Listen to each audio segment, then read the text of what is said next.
Welcome back to season 2 of the Pregnant Bitches podcast. I'm Jessie. And I'm Amanda. And we're just a couple pregnant bitches navigating motherhood together. Hey guys, welcome back to Pregnant Bitches. Today we have an exciting guest with us. I am so excited. Her name is Nicole. She's a menstrual health expert and nutritionist, and we're going to welcome her in. So, hey, Nicole. Hi, thank you for having me. We're so excited. Oh my God, we've been waiting for this episode. I'm really excited about this. I want to learn so much. So let's just dive straight into it and tell us a bit about yourself, what you do, and how you got into this field. Yes, so I started in nutrition mainly my story goes back many years, of course, but I started with nutrition being a woman who had some body image issues and being obsessed with nutrition. So I was just super involved in it. My family also owned restaurants growing up, so I was very involved in food. And it kind of evolved to me being obsessed with nutrition in kind of a negative way. Right. But I'm grateful for it now because it's given me a good insight into what I do now. And then also, I was on birth control for 10 years almost. And I was experiencing some really negative symptoms that I went to go see 4 different doctors within 3 years. Every single one of them dismissed me. And it was really impeding on my daily life. And I ended up going off of birth control. All of my symptoms went away. And then I started doing research into the contraceptions that I was on, and found all of my symptoms listed out, in that tiny 8-point font on those newspaper-sized pamphlets. Yes. Oh my God. We all know those, exactly. Yeah. That we never read. Or else I found them online research studies. Right. Right. So that was the first time that I really recognized that I had given the authority over my health to somebody who I thought had the best intentions and the knowledge to be able to provide care to me. And I realized that, potentially no fault of their own, but they didn't have the resources to actually support me. So from there, I started diving into research on, the menstrual cycle and reproductive health. And I found out that I had 4 phases to my menstrual cycle. And I was honestly so shaken up because here I am thinking I'm really well educated, being obsessed with nutrition and biohacking. I was going through my formal education in nutrition, and I didn't even know the very basics of my cycle. And so I started speaking to other women as well while I was working as a nutrition and culinary director of a startup in Toronto. And they also knew nothing about their cycles. So crazy. No, none of us I didn't. do. You know what? I'm going to interrupt you. I just thought, I don't think I knew that I had 4 cycles until I started to try and conceive. I don't think that I was like, you get a period and that's it. I still don't know. Well, Nicole's here to tell that. But you're right. I didn't even think about it that way. Yeah, it was really shocking. And, the more I spoke to other women, thankfully, I didn't have too many reproductive health issues. My periods weren't that bad. They were relatively stable. But I did have a lot of the mood issues and stuff like that. But then when I was speaking to other women about it, learning about their experiences in, the reproductive health or menstrual cycles, as well as their care in the healthcare system and the lack of care, really. So I decided to go on social media because it was during COVID times and start talking about it. And it was really well received to a point that I, couldn't have imagined. And it kind of all spiraled from there of, just trying to support women in learning and understanding their cycles, how to support them, how their cycles impact them. Because, like you said, most women know about their period and, maybe PMS, but don't factor in that their cycle is happening all throughout the month, right? Right. And there's these predictable fluctuations that you can actually track and understand and learn how they impact you, not just your reproductive health, but also your mood, your learning, your cognition, your heart rate, your temperature. It really impacts every aspect of ourselves every day of our cycles. And, the average woman, this statistic is absolutely insane. It's really sad. Yeah. But the average woman has approximately 451 cycles throughout her life, spanning 38.5 years. So that's a huge portion of our lives that we're not supporting. We don't understand. It can negatively affect our confidence. If we're, one time in the month, we're super happy and like social. And then another time we feel super reserved and withdrawn and we don't understand what's going on in our bodies. So we feel like we're on this roller coaster in the dark. But when you actually understand your cycle, you are able to predict and prepare for, how you're going to feel, as well as how to support yourself. And it's just really been a very cool experience. That's amazing. Honestly, like the whole genesis of our podcast was like talking about the shit that no one tells you. And this is literally the shit that no one told topic us. that like Exactly. we're talking about the pregnancy side and not being taken care of throughout pregnancy, whatever. But this is like for everybody. This is for every pregnancy. This is for all women. Person. And like, you see in the movie so often that like, oh, she's PMSing, she's on her period, this and that. It's like, people dismiss it and downplay it. And it's like, people it's such a dismiss small it thing. It's all like, the time. why are we doing that? Why aren't we like, it like, this is a huge part of who women are. Like, let's embrace it. Let's optimize it for women. Like, I love that you're taking this on. I'm like, this is amazing. Like, more people need to know about this. I know. And I'm like, so excited. I want you to teach us. So like, I want you to tell us like, what are the 4 phases?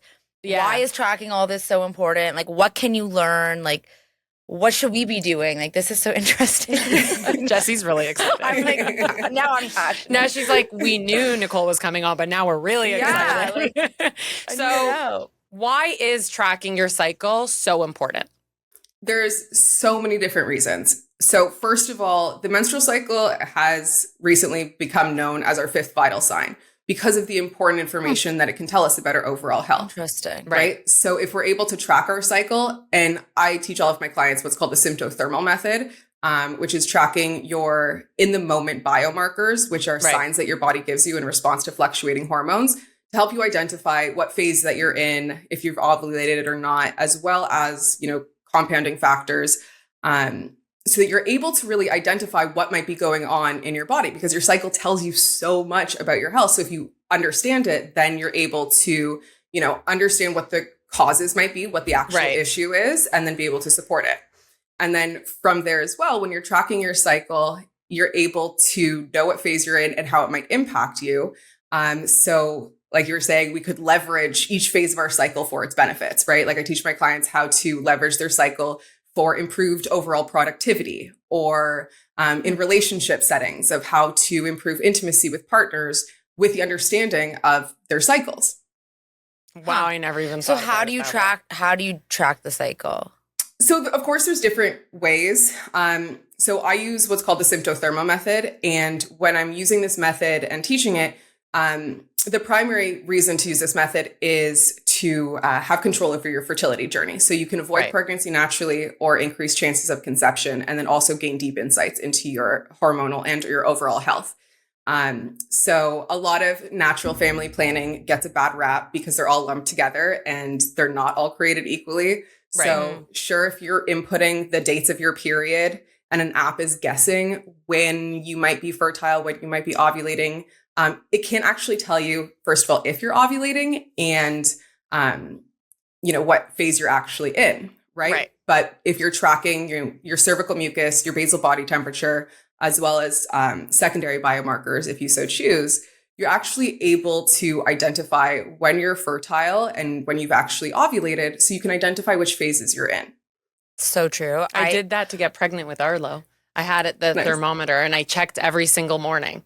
Smart. I tried everything. It was literally, I was like, so I couldn't get pregnant for 6 months because I was doing what you did. I said I put my period in the tracker, and every month it would tell me I'm ovulating, and every month I wouldn't get pregnant. And then one month I was like, fuck it, I'm giving up. I just didn't go to that cycle that the app was telling me. And it turns out I was ovulating like a whole week later every time, and it was just wrong. Yeah. And it was just, I was like, this is so stupid. Yeah, the apps are definitely not accurate. They're guessing. Accurate. They're not customized to your body. Yeah. Like you have to do it. And they're not in the moment biomarkers, because our cycles are also variable. So we can have premature delayed ovulation, which it doesn't take into account. So, if you're trying to get pregnant, you might miss your window. But also if you're trying to avoid pregnancy, that can lead to a lot of issues. Right. Yes. It's so funny when you're growing up, they like scare you into like, oh, you're going to get pregnant. You have to use protection. And then when you actually try and get pregnant, it's so hard. But I feel like if you have more knowledge about your body, you could increase your chances like tremendously. Yeah, because there's really a 3-day window that you have the highest chances of conception. You're only actually fertile for about 6 days of your cycle, which are the 5 days leading up to ovulation where sperm can survive in the body, as well as the 12 to 24-hour survival period of the egg. But it's really those 2 days, 3 days before ovulation, as well as on the day of ovulation, that you have the highest chances of conception. The whole thing is interesting, but you know what? I didn't even know anything about this until A, I was trying to conceive, and B, trying to conceive again with my second kid, where I was way more in tune with my body. I feel like a lot of women become in tune with their body when they are trying to conceive. Of course. I feel like the biggest thing is that we all were on birth control for a bajillion years. Like I only knew birth control since I was like 16, 17 years old. Yeah. And then when I got off birth control, I was like, whoa, this is like, hello, this is a new world of like periods and PMS and cramp and all that. And I feel like it just blunts your, not symptoms, but just like you don't feel what you should be feeling. And then when you're trying to conceive, you're like, there's a lot going on. Like, do you have a lot of experience helping people get off birth control? And like, what is that whole totally process and like? Depending on what type of birth control you're on, most of them and the most common ones, especially the combination type, it suppresses ovulation. So you're not actually having a true period, right? You're not having a true cycle because you're not actually ovulating. So the bleed that you're experiencing is a withdrawal bleed, not a true period. So you don't even have things to track, right? You're not having a true cycle. But I've helped quite a few women get off of birth control. And, really the way that we're trying to do it is birth control can impact your body in so many different ways. Right? It depletes certain nutrients. It can impact your gut health, your liver health, etc., which are all really important in your overall health and your cycle health. And kind of how I see it is like, your body is a symphony, right? You have a bunch of different systems that make up one big system, right? So if you imagine it like all of these different systems in your body are like instruments, and if one of those instruments is off tune or off rhythm, it can throw off a lot of the other instruments and the whole symphony, right? Makes sense. Birth control can impact you in that kind of way of, a lot of people are told to go on birth control, whether to avoid pregnancy or also for any sort of menstrual or women's health issue. Yeah. Exactly. To quote unquote balance your hormones, but it's not actually doing that. It's just masking the symptoms. That's why I went on. It's fucked up. For a year and I stopped. So I haven't been on birth control in probably 16, 17 years. Oh, nice. And don't plan on it after my last baby. I don't. And that's the thing. Like I've always said, I believe in the access to birth control, but I also believe in informed consent. And I don't think a lot of women are given informed consent when it comes to birth control. No, it's basically like, okay, you're 18. Are you sexually active? Yeah, I want to be. Okay, great. Here's a birth control. If this one doesn't work for you, come back and we'll put you on a different one. Yeah, or if you have irregular cycles or all of these different symptoms, they're like, are you trying to get pregnant? No, go on birth control. And then when you want to get pregnant, come off of birth control. But the issue with that is when you get off of birth control, the likelihood is all of those symptoms are going to return, if not be worse. 100%. So it can be even harder to conceive at that point. And then the aftercare, like I just had my other baby and my doctor, my midwife, who I love, but she was like, okay, so what are you going to, like, you're going to go back? She goes, are you seeing your doctor? Like, you're going to go back on birth control. I'm like, no, I'm not going back on birth control. That's the first thing that comes to mind. I was like, why would I? She's like, well, like, you're very fertile. I'm like, I know that, but like, what are my other options? And they don't know. Like, and I don't want my husband to get a vasectomy yet because I don't know if I'm not done. I don't want to go back on birth control. I'm not the hugest fan of condoms. So like, what do you do? Ugh, condoms. Like, I guess with your, like, I know it's gross. So gross. But like, I guess Nicole, like if you know your cycle so intimately, like you don't technically need these other methods in theory because you would know those 6 days and you just, stay away from it. Is that like true? Is that fair? Yeah, 100%. So that's what I was saying with the fertility awareness methods are given a bad rap, but the symptothermal method itself can be 99.6% effective when used properly, right? Because you're not relying on this guesswork. It's like a scientifically based method that you're tracking your in the moment biomarkers. And there's a specific protocol that you also follow in order to ensure that you understand when you're fertile and when you're not, right? Like my Fundamentals of FAM workshop is a 6-hour workshop to teach people this, right? So it's an extensive process to learn. But when you actually think about how many cycles we're going to have throughout our lives, it's worth the, 3 months to a year it takes to feel really confident using the method. But when you're able to, then it's so empowering because you don't have to be on hormonal contraception. You can feel really confident avoiding pregnancy, and you really just understand your body in such a different way. Same thing goes if you're on birth control for, menstrual related issues. There's protocols that you can take to address those problems, right? Like I've had clients that have suffered for 15 years. And then they work with me for 3 months and they're like, oh, my cycle's regular now. And if I wasn't tracking my cycle, I wouldn't know. Guess who's calling Nicole after this episode? Amanda. We have a couple questions. Go for it. From our viewers and followers, and I'm going to ask them. You ready? Yeah. So one question was, why is it that I have one period where I have so much PMS and pain, and then the next month I have nothing? So our cycles are really variable, right? Depending on how we live our life, it can really impact our cycles. So for instance, a lot of women experience pain, breast tenderness, water retention, general emotional upset, anxiety. There's actually 5 different types of PMS, each with their own potential causes and natural solutions. Right. But, when you're able to identify your specific type of PMS, you can also identify what might be correlating with why you're experiencing it, right? So interesting. Let's say with... Who the fuck knew? No, actually, though, it really should just be general knowledge. It's really annoying. No, I 100% agree. It's actually insane. Yeah. But so for instance, like the symptoms that I just listed are often experienced when you have too high estrogen levels in relation to progesterone, right? So that could be due to a few different reasons. But for instance, like a couple of months ago, I had the longest cycle of my life and I knew it was going to be shit because I knew what I was doing to my body, right? Like I wasn't sleeping. I was under immense stress. I wasn't eating properly. So, and I knew ovulation was delayed. So I knew that my period was going to be late. And I also knew that I was probably going to experience negative symptoms because of my lifestyle and diet factors, right? So depending on how you navigate life, you can really tell when might have a shitty period. And then also with that knowledge, you're able to predict and prepare. Right. So I knew that my cycle was probably going to be really painful because, my ovulation was a little bit later. So it had more time to build up my endometrium, which the thicker the lining, the likelihood is that you're going to have more what are called prostaglandins that cause the cramping. So I knew that I was grabbing my raspberry leaf tea and my nettle tea. And I was going to make sure to focus on that in the 5 to 6 days before my next period so that I wouldn't have to experience those negative symptoms. Huh. Mind blown. Okay. I think my mind is blown. Literally. And we just started. I know. But wait, raspberry leaf tea is good for what? Helping the pain. Okay, so this is a good tip because raspberry leaf tea is supposed to also help you go into labor. Yeah. So I have 19 boxes at home that I didn't know what to do with, and now I have a use. There you go. Great. Because it's a uterine tonic, so it strengthens the lining of the uterus. So it can help reduce pain, and also why it's really great for labor.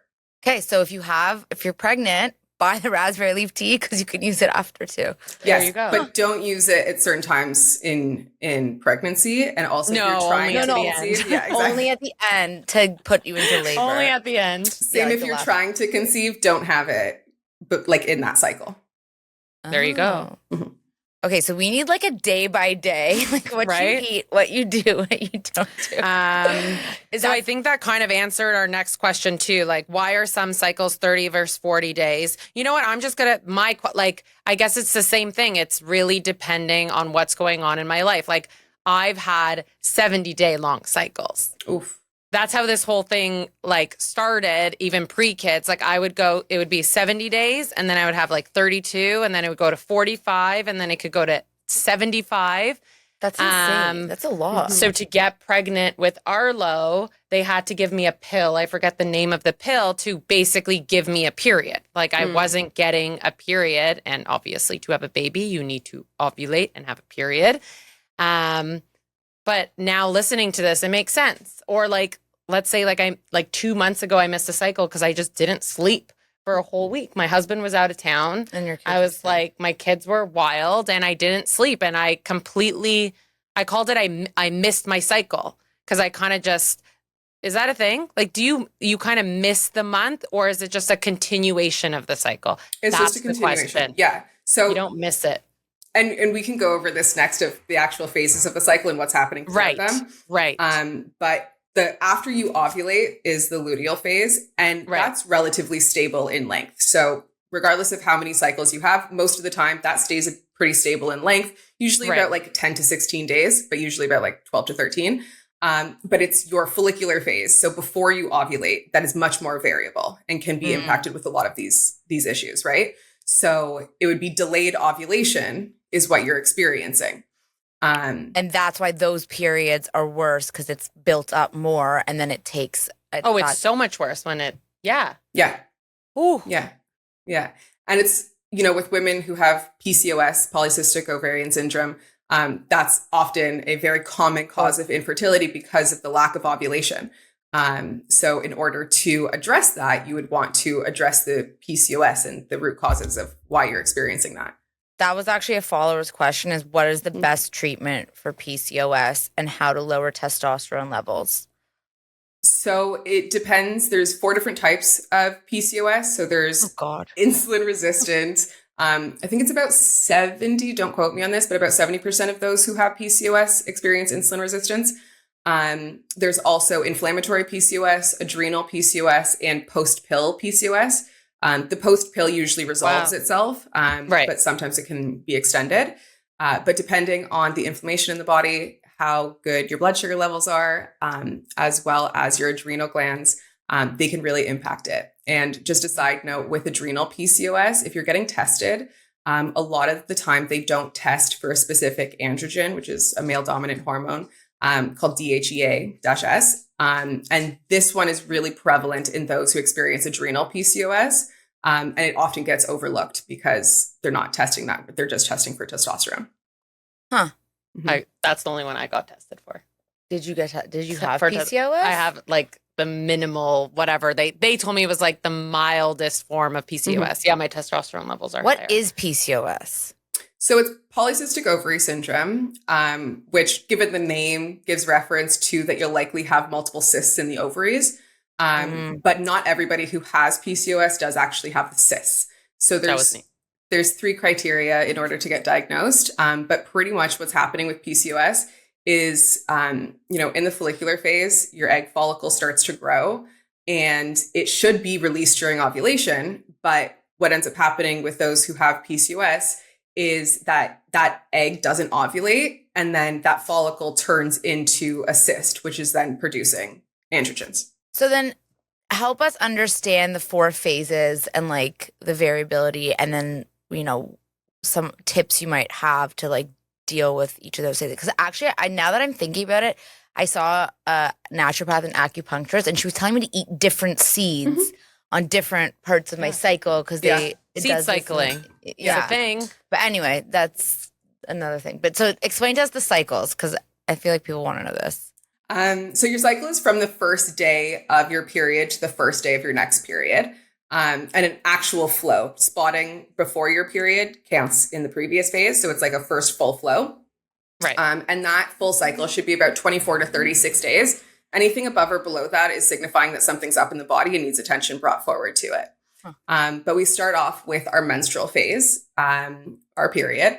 And during this time, your hormones are at their lowest. And then in about day 3 of your cycle, a couple of egg follicles start to develop. And egg follicles are those little sacs within your ovaries that house the eggs, right? So a few start to develop, but then only one will continue to develop throughout what's called the follicular phase. And during this time, that egg follicle is growing and developing. And as it does, it's releasing estrogen, producing estrogen. And estrogen is going to be the dominant hormone of the first half of your cycle or your follicular phase. And then once estrogen hits sufficient levels, this indicates that the egg is fully matured and is ready to be to ovulate. And so that will trigger what's called luteinizing hormone to be released from the brain to actually trigger ovulation to occur.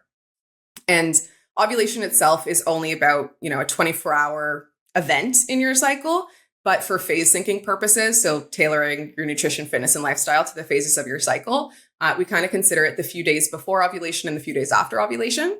Right. Makes sense. Yeah. And then, so once ovulation occurs, the egg is released. It's only going to survive for about 12 to 24 hours. But that follicle that once housed the egg then transforms into what's called the corpus luteum. And this is what's going to be producing progesterone for the remainder of your cycle. So progesterone is the dominant hormone in the luteal phase. And it has really balancing impacts against estrogen. So it's really, really important that we have both. If we're not ovulating, we're not having a true menstrual cycle because we're not going to be producing progesterone in sufficient amounts. And then the luteal phase should be between 9 and 18 days. But like I said, about 10 to 16 days is a little bit better than that. And during this time, progesterone is the dominant hormone. And if an egg is not fertilized and implanted, then that will trigger the corpus luteum to degenerate, and both estrogen and progesterone will fall, and that will trigger a new cycle to begin.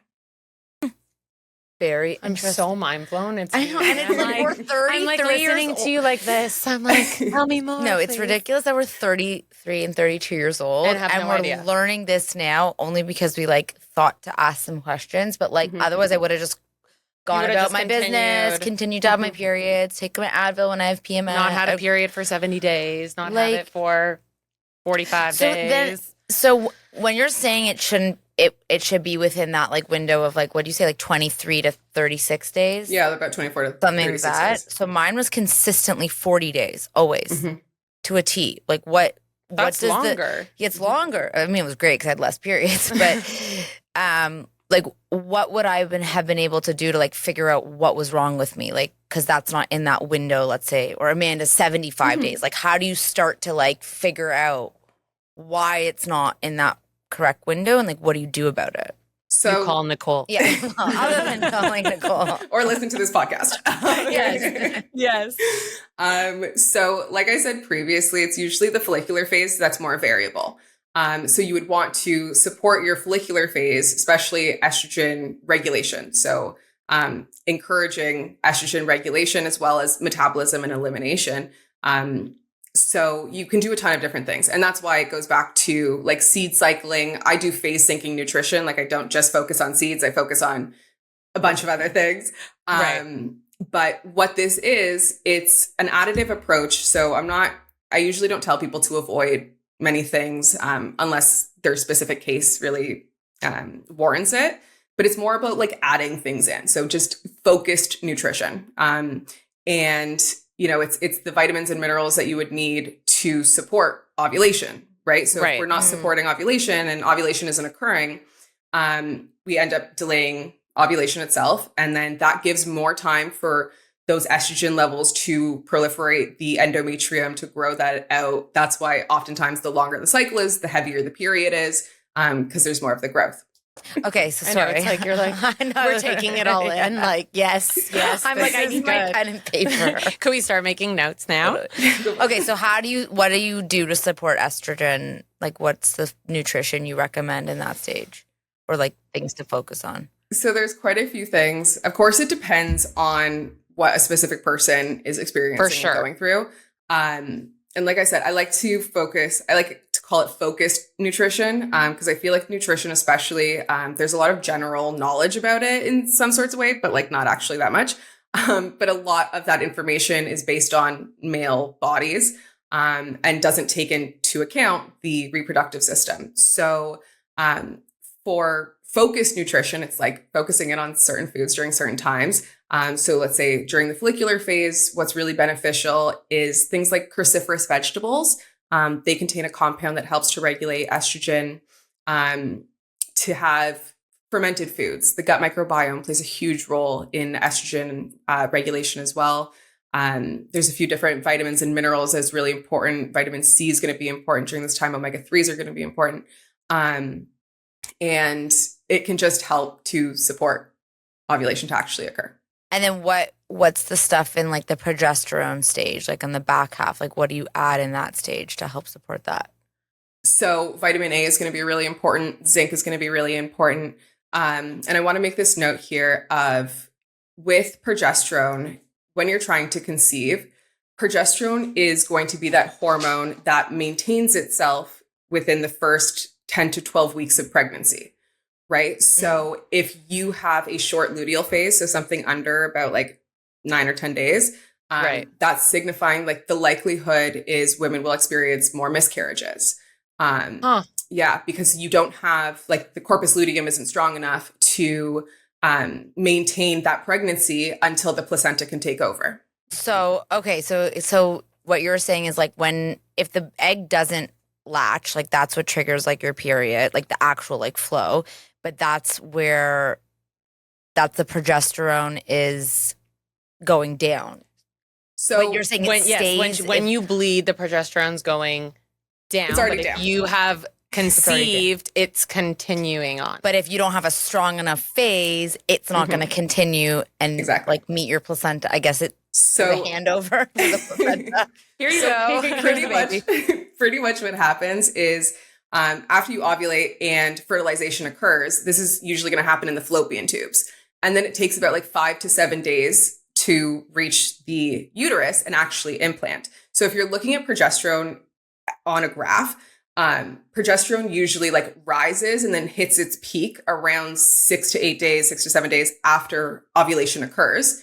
And that's, if it implants, then that will trigger to the corpus luteum to continue to produce progesterone for the remainder of your cycle. But then if it doesn't get that signal, then progesterone and estrogen will both fall, and that will trigger a new cycle to begin. But if your corpus luteum isn't strong enough, you're not producing enough progesterone, it's going to be really difficult to maintain a pregnancy, which is where a lot of people experience the miscarriages. Huh. That is so interesting. And it totally makes sense because I know some women who are on progesterone pills. What they do, they give women something if they keep experiencing miscarriages. Yeah, like progesterone. To boost progesterone. That makes so much sense. Huh.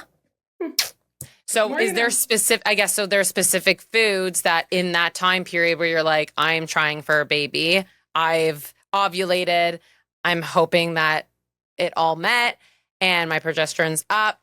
And I guess for the first, exactly what you're saying, the first 12 weeks, there for sure is stuff that you can eat, take, maintain for the levels to stay high.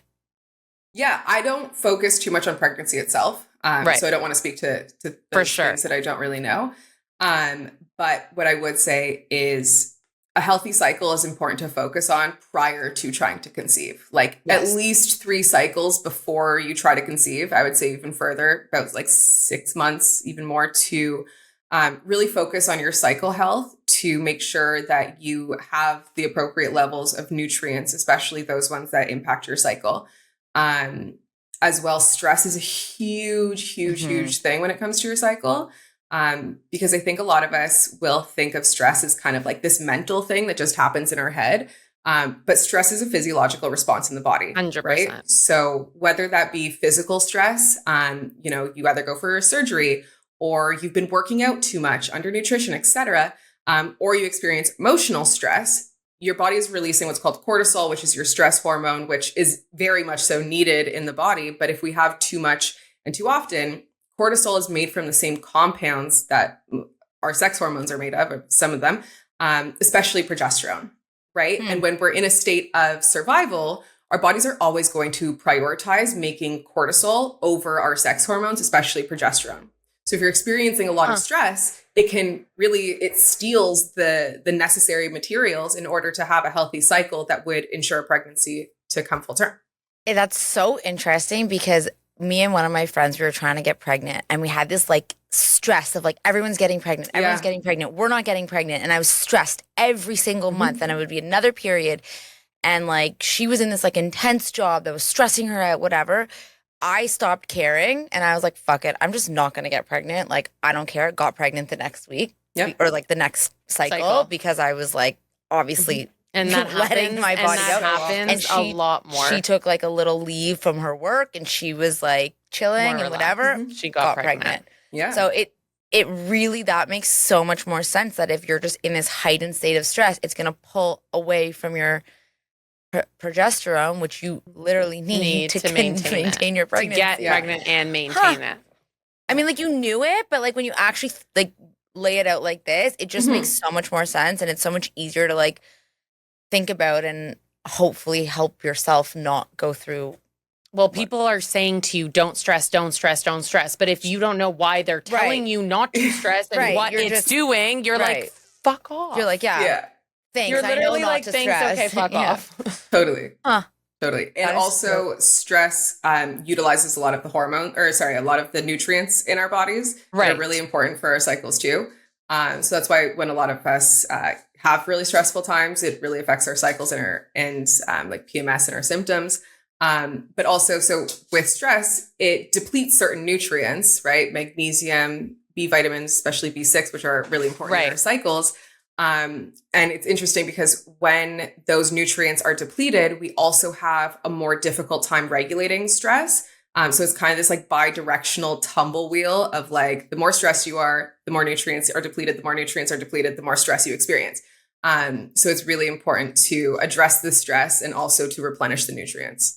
I'm so mind blown. I'm like, but like, why can't males have this? Like, why is it only on us? Yeah, exactly. But honestly, it like, when you actually know it and once you actually learn it, it's like, I would never want to be a guy. Like, this makes me so much cooler. This makes me, I have 4 different perceptions throughout my cycle. Yeah, right? Like, I can perceive things differently throughout the phases of my cycle. So I can make better decisions. I can have, optimize my productivity. I can like have these advantages that because we don't know about these things, we aren't able to use them to our advantage. And then they become this like negative thing. But in the reverse, when we do know, we can superpower higher up. No, like that's so like knowledge really is power. And like if you have that knowledge, you're so empowered. And I love what you're saying is like, people see it as women, she's on her period, she's PMSing, but it's like, yeah, I'm on my fucking period and I'm way more productive than you. Boom. Like, or whatever the phase is. Like, I love that. It's like it's cool. It's like an advantage. Yeah. I like seeing it as an advantage. You just have to get you just have to understand. Yes, you have to be able to then use it. 100%. But that is very cool. Huh. But as we're saying, no one knows about it. No. Yeah. Until you get to a point of, my cycles are 75, 80 days. What's happening? Maybe I should look into it. Or you're trying to conceive and you're like, what's going on? But before, it's like exactly what you were saying. Here's birth control. You're fine. Until you try and conceive, I feel like you don't give a shit about your cycle because you just like, what's there to care about? You're just like, I'm on my period. Nobody told me anything differently. Then it's like, okay, I got to know ovulation and like you actually start to pay attention because you have to. But we're also conditioned for this, right? Like I went to go try to get my hormones tested by my general practitioner. And they're like, are you trying to get pregnant? I was like, no, but I'd like to have more insights into my hormonal health. And they're like, come back when you're trying to get pregnant. And I'm like, well, bro. Like, it's not like, only pregnancy that but it's like how I said it. The only reason why is because when I wanted to have a kid, I was like, hey, maybe I should figure this out. But that's exactly what it is. But like, why shouldn't women who don't want to get pregnant also have the ability to figure out their hormones? Like, why, and even don't want to get pregnant, or let's say like we're done having kids, then what? Yeah. Then what? Right. You have to take care of your hormones again. Yeah. And honestly, like, I'm really glad, like, I hope at one point in time I become obsolete because this is actually general knowledge. But it was really cool when I first started was about like 3 years ago. And I had never heard about cycle syncing, phase syncing, anything really about the menstrual cycle. And it was still like a really taboo topic.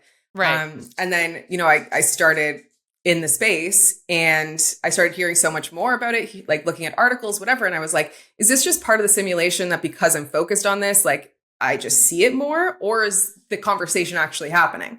And I think now it's true. Like the conversation is actually happening and there's a lot more people that are bringing attention to their cycles and cycle health and holistic health and realizing the impacts of hormonal contraception and for especially women to make informed decisions about themselves, right? I don't think women have been offered to have informed consent over their reproductive health. And it's really sad because, and I don't think it's necessarily of malice through the healthcare professionals or the system. They're overrun, they're overworked, and they're also just like not taught these things, right? Yeah. Like in the States, there's like a recommended 25 hours of nutritional training in order to become a doctor, which is one course over 4 years. Wow. And most schools don't even hit that. So when I'm going to my doctor being like, I don't need, immediate care. I need preventative care. I need support. They don't actually, like, they might not have the knowledge to do that. Like, I've had clients come to me and they're like, my doctor showed me your TikTok and told me to like follow you because like she didn't stop. Yeah. I love those messages. I mean, that's actually good. I would rather somebody say, exactly. I would rather somebody say, I don't know this information, go to an expert versus instead of here's this. Control. And then like you trust your doctor and next thing you know, you're stuck in this vicious cycle. Huh. Wow. Okay, I have one other question. We got you today. How does your cycle affect losing weight and working out? Okay. So I'm gonna break this up a little bit. Okay. Yes. Because I want to say, how do hormones influence your ability to lose weight? Because your cycle does have an impact, but it's really the hormones that are taking place. And like I said earlier, like your body's a symphony. So if you're not addressing what is actually going on, then you're gonna have a whole cascade of symptoms, including the inability to lose weight. So for instance, a lot of women, especially who have PCOS, they'll be told to lose weight and then they'll end up lowering their calories and increasing their exercise and overstressing their body and under nutrition, which ends up worsening their symptoms, which locks in fat stores, right? It makes it really difficult for the body to actually open up the fat stores to be released, right? Mm-hmm. So there's a few different hormones that play a role. Estrogen plays somewhat of a role. Also, fat cells create estrogen and produce estrogen in small amounts. So if you are overweight, you might also experience the symptoms of estrogen dominance. But for instance, insulin is going to be one of those major hormones, right? So regulating your blood sugars is going to be essential in being able to actually access your fat stores.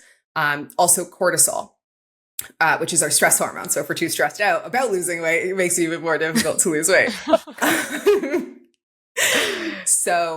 And oftentimes what ends up happening is women will experience that, especially around their waist or that tire area. Yeah. It ends up being, they might have more of like an apple shape with thin legs and thin arms, but then they just have this big belly that just doesn't go away. That's a sign of insulin and cortisol dysregulation because you're not actually able to unlock those fat stores.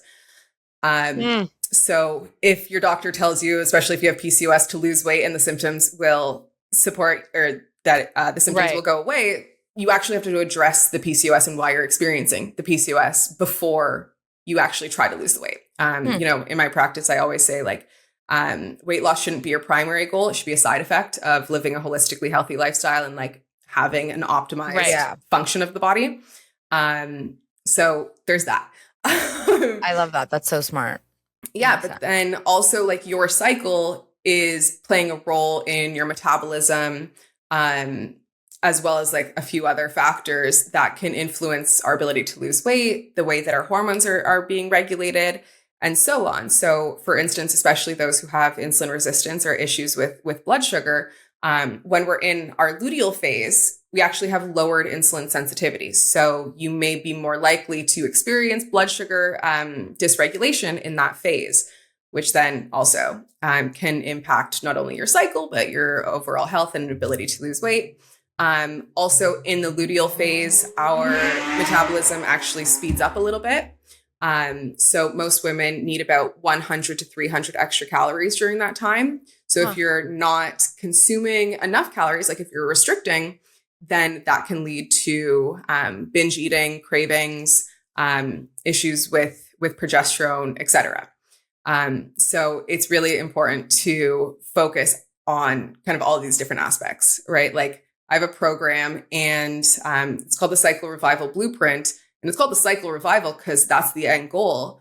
But through it, we start off with addressing insulin, cortisol, and inflammation, because without addressing that, then you're going to have so many compounding factors, right? And then we go into gut health because gut health is super, super important in the ability to absorb nutrients that your body needs. your microbiome that impacts your cycle, your ability to lose weight, etc.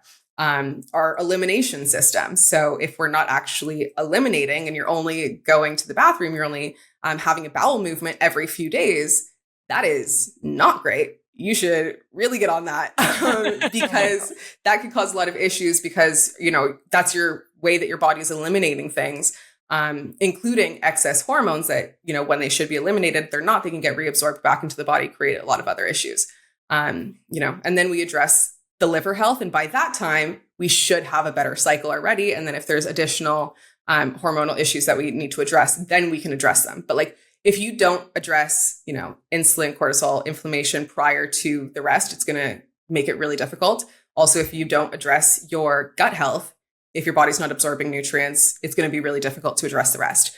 Well, you always know that you're supposed, people say, oh, you have to take care of your body, eat well, this and that. But I feel like when you take the lens of this cycle health and getting in tune with your body, it's just the gateway to all these other things. 100%. And you can start there and focus on that. And then that has a blossoming effect to all the other things that affect you. And then you kind of just rev up your whole body together. But you're so inspired. No, but it makes sense. You're oh, you have to eat healthy, don't eat carbs, don't eat sugar, da, da, da. And it's there's no connection to the why and the cycle. Right. It's just when you connect it all now and connect all the dots, it all makes so much more sense. And it, you don't, I like what you said, you don't have to restrict and take things out. You just add them in and you start to build your lifestyle and body ahead of that. And you take baby steps, and I'm sure it's not going to happen overnight. No, and I'm sure once you start to feel better and see these things, people focus on working out and weight loss, and it's let that be a secondary. Like you said, pull that back. Focus on your cycle, focus on your health,